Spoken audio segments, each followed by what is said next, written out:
Good everyone, welcome to today's video, and today it's a review on the Swedish J20, which if you've flown anything in the Italian tree, specifically the RA2000 line, you'll notice the exact bloody same. Now, that is the case. This is one of the few copy pastes that Sweden has, but to be honest, it's far better than the Chinese tree, so you can't only moan. So the J20 was, I think there was about 60 of these bought by Sweden. And, well, these are based off the Series 1. They do not carry bombs, which is not that big of a deal, but personally, I like my Vi's to be versatile. What do I mean by that? Well, obviously, given that this thing's a rank 2 2.0, you're still going to get those cancer players who are going to space climb, and they are just, like, most ground targets can be dealt with the 12.7 Braiders, but it would be nice to have some ordnance options. The same with the J22s, and that's one of the few things that I don't like about the J22s, to be honest. I mean, the guns are good, like I say, the guns are perfectly adequate, but it's just the situations where guns might not be enough. So the J20, obviously, it's obviously a RA2001, well, RA2000, sorry, Series 1, and it's just one of those vehicles where I can make it work, and obviously, there's not going to be a jokey title, because, like, RE2000, Joseph 2000. I've already had that before. Trust me. People made that joke already. But this is one of those planes that I've always enjoyed. I enjoyed Spain when Italy came out, obviously with these aircraft. And I enjoyed I enjoyed this one. And there's a good reason for that, because they always had good performance, their guns worked adequately. There was just one problem. The engine. No, it's not the engine's fault, really. It's just Gaijin's stupid thermodynamics being ridiculous. And I mean, yes, this engine did have a problem with its overheating in real life, but I'm fairly certain it wasn't this bad. So on WEP, this thing will overheat very quickly, and it will start flashing red. In other words, means your engine's on a ticking time bomb. And my god, is it frustrating. Obviously, the guns, they have 600 rounds. They're good enough. They're going to get you out of a situation. It's just the fact that you can't rely on your engine all that much to get you out of a situation. And given the fact that you're going to be fighting biplanes and some monoplanes which are ridiculously powerful, aka the 109E and the HE100, and obviously if a mixed game happens, you'll be fighting J22Bs, you can't rely on your engine power on web, and that's quite a big drawback. So obviously, before we jump in, obviously I'll go over the stats of the aircraft, and well, 8 kills, 1 death, which was by a dodgy player, which I won't go over it, but let's just say it was dodgy, and 28 ground targets. I was able to get this thing done in, I believe it was 3 or 4 games, if I remember right, 3 or 4 games, and it was just perfectly adequate. It was good enough for the job, and well, I think it's the first rank 2 fighter, if I remember rightly. No, it's the second one. It's after the J22A. But you can see why, obviously, I've split up the videos, even though I flew the J22A before I flew this thing, which is surprising, given me spading in order, but even so. So let's jump into the battle, and let's have a look at what I got up to in this aircraft. And like I say, it's one of the few copy pastes, and I mean very few copy pastes. And even then, it's a perfectly valid one because they use 60 of them, or approximately 60. That's what I found anyway. That may be wrong, just saying that may be wrong, but I found them to be having about 60 of them. The only real problem with the Swedish texture is that it's missing the Seversky P35, which would be nice to have.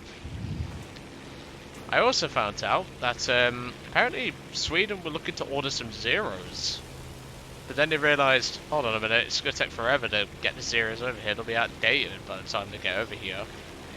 So they didn't bother ordering any zeros.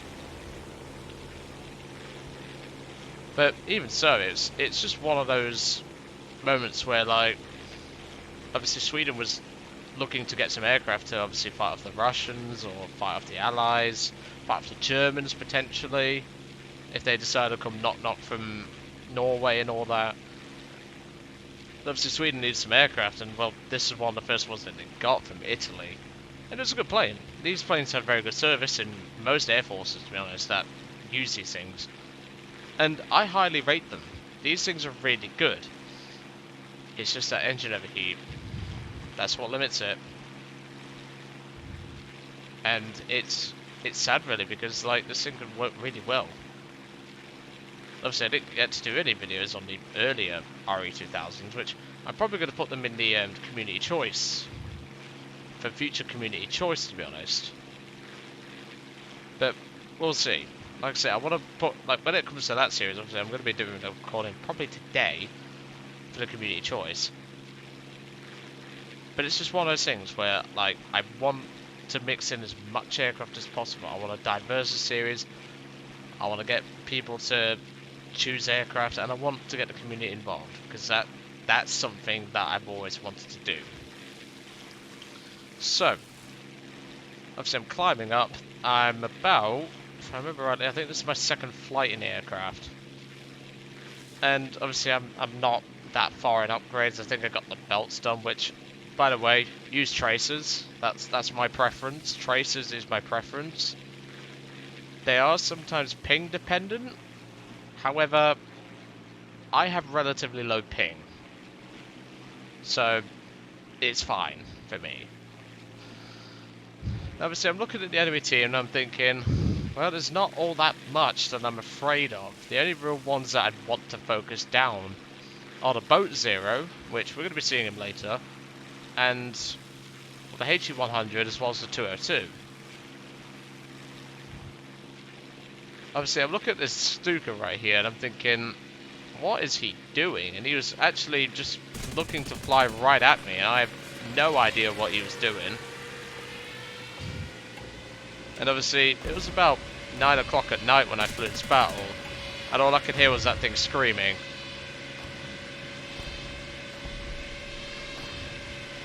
So, in a moment, obviously, once I put some bullets in his face, any second now, he's gonna, I think a pilot sniped him. I'm just thinking, shut up, and I just keep laying on the pain because I want that thing to shut up. First kill. Like I say, I like the fact that they've changed the Jericho trumpets, but I'm sorry, they are way too freaking loud in headset. Terribly sorry if you didn't hear anything I said then. But like, Jesus Christ, how loud do those things have to be? I know they were loud in real life, but come on, this is a video game, it's not meant to deafen you. So at this point, the Boat Zero comes at me, and I'm thinking, oh boy, because I know what a Boat Zero can do in the right hands. Obviously that thing just loops back around like it is nothing. But then I decide I'll use my speed and just keep outrunning him, which is a fair enough proposition to do here. J20A pulls up for a shot, he comes in for another head-on, I score a couple more hits, and I dodge out the way, but obviously we've got that HE-100 coming in now. And obviously the Boat Zero is a rather dangerous plane. As you can see, it's just wrecked that J22 there.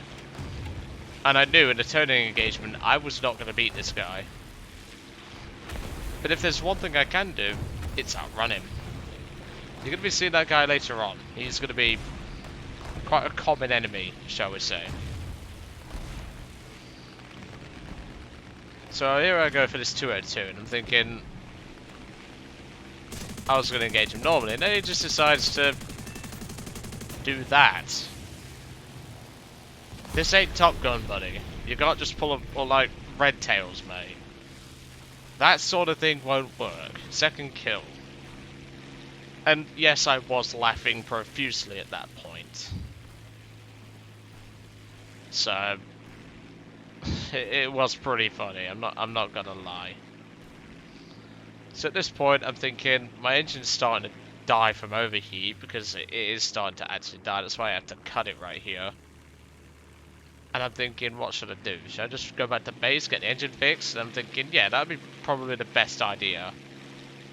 However, this HE100 is getting on my team's nerves a little bit, let's just say. He's been attacking near the runway, he's been trying to vault, and now he has the massive brass balls to come at me, and I'm just thinking, for God's sake, man, I've got to get this thing home. But he seems to want to still come, so we might as well see what he can do. But obviously, since he's damaged by the plenum, he decides to book it and go back to base, which is a fair enough thing to do. I can't say I blame him. But obviously, with the RE2000 not being able to catch him, I'm not going to refer to this thing as the J20, by the way, as you could probably tell.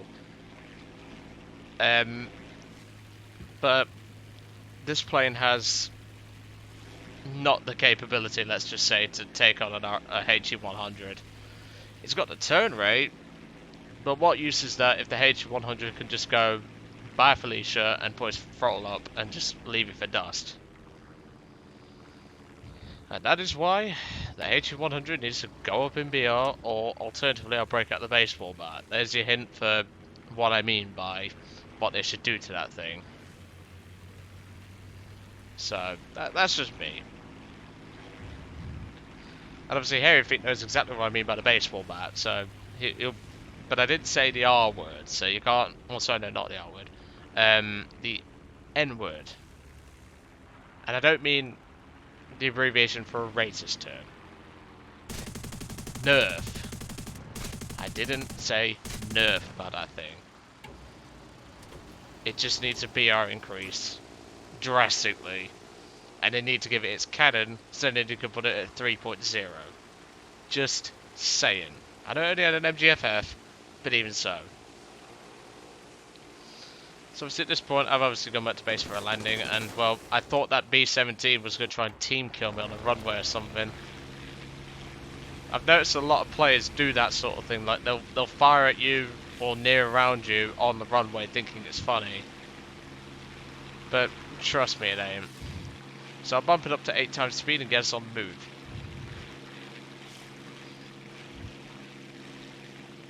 So obviously with the actual plane climbing reasonably well, I thought if I get above that bump zero I can handle him. And well, that was the plan initially. And obviously with him being preferably the priority target at these two aircraft that you can see, I think it was a HE100, but the B-17 down there shot him down. And I'm just thinking, well, I've got to deal with this boat zero.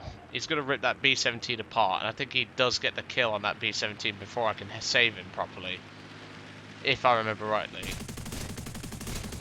Although, because it's been a while since I watched this battle. And yeah, he's just killed the B-17. Unfortunately, I couldn't save him, but I did crit the boat zero. Obviously, the boat zero is pulling up here, and well, I don't think he truthfully knew I was here, like, fully, until I obviously scored a crit on him.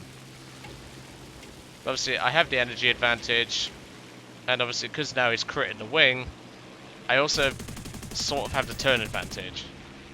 And that's where I'm able to pick up my third and final kill. Obviously, there is still a HE100 up, however, I believe he's actually fully dead, because obviously he's crashed. It came up as crashed. And this is where I decide, I'll farm some ground targets. I've earned it. The plane's earned it. So, we'll go for some ground targets and get ourselves some points.